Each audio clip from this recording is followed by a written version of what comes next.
Cut गए हो। तो इस समय हमारे साथ परमार जी है जो मंच का संचालन कर रहे हैं झगड़ गांव में, नोटियाल जी के गांव में, और हमारे साथ दीपक बिष्ट जी भी है। आइए आप सर।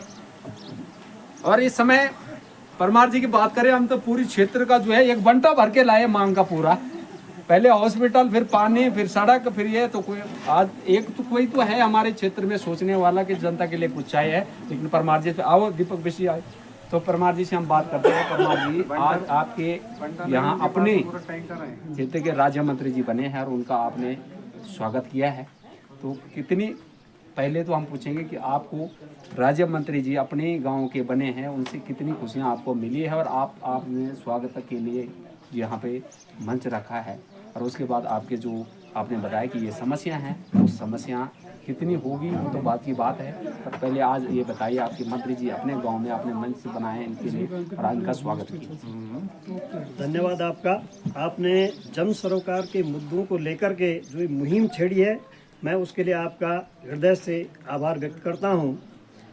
आज हमें अपार हर्ष है, हमारा जो गांव दिचली झगड़ गांव है, यहाँ के प्रत्येक बच्चे को अपार हर्ष है कि उत्तराखंड के माननीय मुख्यमंत्री पुष्कर सिंह धामी जी और अपने प्रदेश अध्यक्ष महेंद्र भट्ट जी ने जो हमें ये सौगात दी है, मैं उनका हृदय की गहराइयों से अभिवादन करता हूँ। और बड़ा हर्ष है कि हमारे बीच से राज्य मंत्री दर्जाधारी बने हैं और हमें पूर्ण विश्वास है कि इनके माध्यम से जो भी मांगे जनता के द्वारा रखी जाएंगी, उनका निस्तारण माननीय मुख्यमंत्री जी के स्तर से निश्चित रूप से ही होगा और इस क्षेत्र के विकास में आप एक मील का पत्थर साबित होंगे। आगे जैसे विभिन्न मांगे आपने अभी तक सुनी हैं, तो उन सब मांगों पर पत्र बना करके माननीय मंत्री जी के माध्यम से शासन प्रशासन को भेजा जाएगा और परसों 19 तारीख को जिलाधिकारी उत्तरकाशी से भी मिलने का कार्यक्रम है। माननीय मंत्री जी वहां पर जाएंगे और जो यहाँ पर की पेयजल की समस्या है और जो हॉस्पिटल में डॉक्टर की समस्या है या मोटर मार्ग की समस्या है, और हॉस्पिटल का एक और भी मामला यहाँ पर है कि वहाँ पर भवन जीर्ण शीर्ण अवस्था में है और जीर्ण शीर्ण अवस्था में होने की वजह से कोविड के कार्यकाल 19-20 में वहाँ पर कोविड केयर सेंटर बना था, जिसमें कि भवन क्षतिग्रस्त की स्थिति में होने की वजह से कोविड केयर सेंटर में चिकित्सालय का संचालन हो रहा है।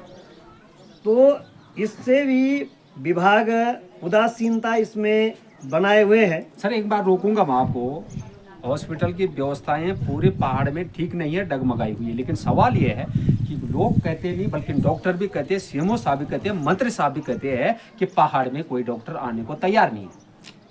तो ये समझ नहीं आता कि इसको कैसे मेजरमेंट करेगी सरकार। खैर मैं होता अगर मुख्यमंत्री तो मैं तो खैर 2 मिनट में कर देता, लेकिन सवाल ये है कि मंत्रियों को समझ नहीं आ रहा कि कैसे कर पाए। अब वो जाने क्यों नहीं समझ आ रहा उनको कि जब वो चाइना बॉर्डर में गांव बसा सकते हैं तो क्या इतने बड़े क्षेत्रों में डॉक्टर कैसे नहीं आ रहे? नहीं, ऐसा नहीं है।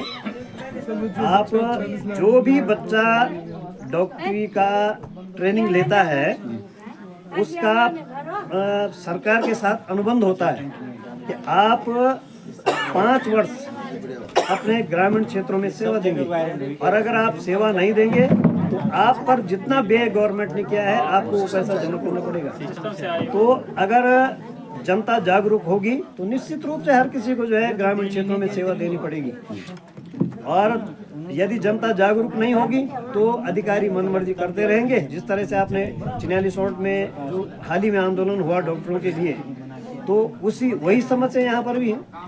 वही आप डॉक्टर की सुविधा के अनुसार उसको प्लेसमेंट करते हैं। लेकिन परमार जी मैं बताऊंगा आपको कि जिस तरह यहाँ पे अल्ट्रासाउंड के लिए डॉक्टर की बात हो रही है और वो कह रहे हैं कि अल्ट्रासाउंड के लिए कोई डॉक्टर नहीं मिल रहा है, ऐसा लगता है जैसा भगवान कुछ खुद नीचे आ रहे होंगे और वही एक पीस था भगवान का बनाया हुआ, बाकी है ही नहीं दुनिया में। मैंने चंडीगढ़ में 20 साल काटे हैं बाहर के राज्यों में, जहाँ गुरुद्वारे से लेकर हर जगह अल्ट्रासाउंड होती है, गुरुद्वारे में, गलियों में, हर जगह अल्ट्रासाउंड के डॉक्टर बैठे हो, तो वहाँ कैसे मिल जाएंगे? यहाँ पर भी आएंगे। जनता अगर जागरूक रही इसी तरह से निश्चित रूप से आना पड़ेगा, और कोई भी अपने कर्तव्य से मुंह मोड़ करके नहीं बैठ सकता कि माना कोई डॉक्टर ये चाहे कि ना मैं तो प्लेसमेंट मेरा देहरादून में रहे, मेरे बच्चे वहाँ पढ़े, ऐसा नहीं चलेगा।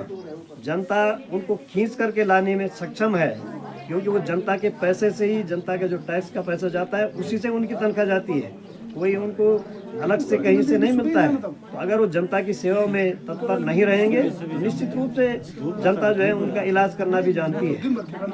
तो आपका पुनः एक बार धन्यवाद। जी धन्यवाद परमार जी। हमारे अपने क्षेत्र के आज रामसुंदर नौटियाल जी अपने गांव में आए और आप यहाँ पे स्वागत के लिए पहुंचे हैं, तो कैसे लग रहा है आज आपको कि हमारे अपने क्षेत्र के एक राज्य मंत्री का दर्जा मिला जो कि भाजपा सरकार में इस वक्त? मुझे तो खुशी हुई है, मेरे साथ साथ प्रकाश जनता को खुशी हुई अध्यक्ष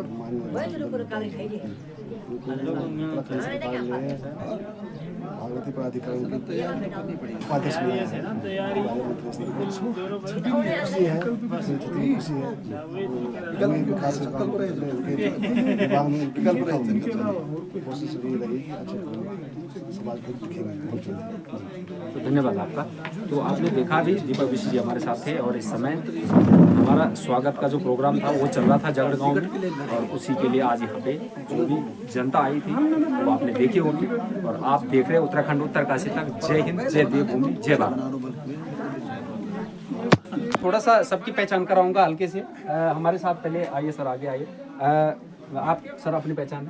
मैं सुभाष नोटियाल हूँ, सामाजिक कार्यकर्ता हूँ, पूर्व में मंडल अध्यक्ष रहा हूँ भाजपा का, जिला उपाध्यक्ष रहा हूँ और समाज में काम करके सामाजिक कार्यकर्ता। सर क्या लगता है आपको 27 में आप क्या भाजपा को सीट दिला पाएंगे? बिल्कुल बिल्कुल दिलाएंगे भाई साहब। हम तो जब से जागरूक हुए हैं, समाज में आगे बढ़े हैं, तो हमारा हमेशा रहे हैं कि हमारा अपना प्रतिनिधि होगा, क्योंकि हमने आज तक जितने भी प्रतिनिधि बनाए किसी ने भी इस क्षेत्र के विकास के लिए काम नहीं किया।